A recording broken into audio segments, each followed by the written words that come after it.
नमस्कार मित्रांनो, स्वागत आहे तुमचं आताच्या ब्रेकिंग न्यूजमध्ये। मित्रांनो, कर्ज घेतलेल्या नागरिकांसाठी एक दिलासादायक अपडेट समोर येते।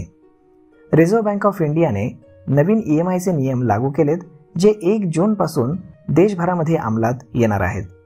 हे नियम केवळ कर्जधारकांचं संरक्षण करतात असं नाही, तर बँकांची मनमानी शुल्क आकारण्यावरही नियंत्रण आणतात। कर्जाची EMI वेळेवर न भरता आल्यास पूर्वी ज्या प्रकारे दंड आकारला जात होता, त्यामध्ये आता मोठा बदल करण्यात आलेला आहे। तर मित्रांनो, नवीन नियमानुसार जर एखादा कर्जधारक कुठल्याही कारणामुळे वेळेवर EMI भरू शकला नाही, तर बँक किंवा NBFC कंपन्या त्याच्याकडनं पेनल इंटरेस्ट आकारू शकणार नाहीत। याऐवजी केवळ पेनल चार्ज आकारता येईल, आणि तोही विशिष्ट अटींनुसार।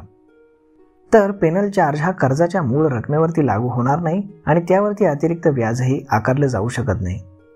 पूर्वी अनेक बँका पेनल चार्ज आणि व्याज एकत्र करून कर्जदाराकडनं मोठ्या प्रमाणात शुल्क वसूल करत होत्या, आणि यामुळे बँकांचा महसूल वाढत होता।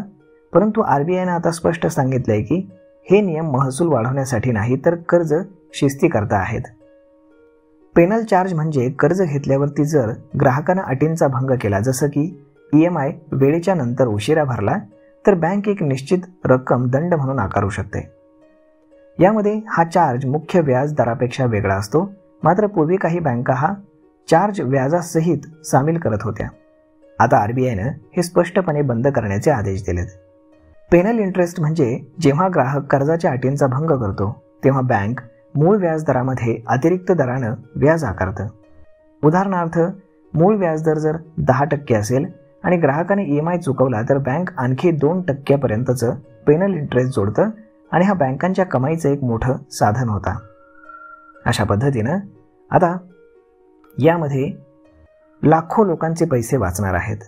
RBIनं हा एक चांगला निर्णय घेतलेला आहे, असंच सर्वसामान्यांचं मत आहे। तर मग मित्रांनो, हा व्हिडिओ, ही माहिती तुम्हाला कशी वाटली हे तुम्ही आम्हाला कमेंट करून नक्कीच सांगा। आणि जर आवडली असेल तर आपल्या जवळच्या मित्रमंडळींसोबत देखील हा व्हिडिओ तुम्ही शेअर करायला विसरू नका। धन्यवाद।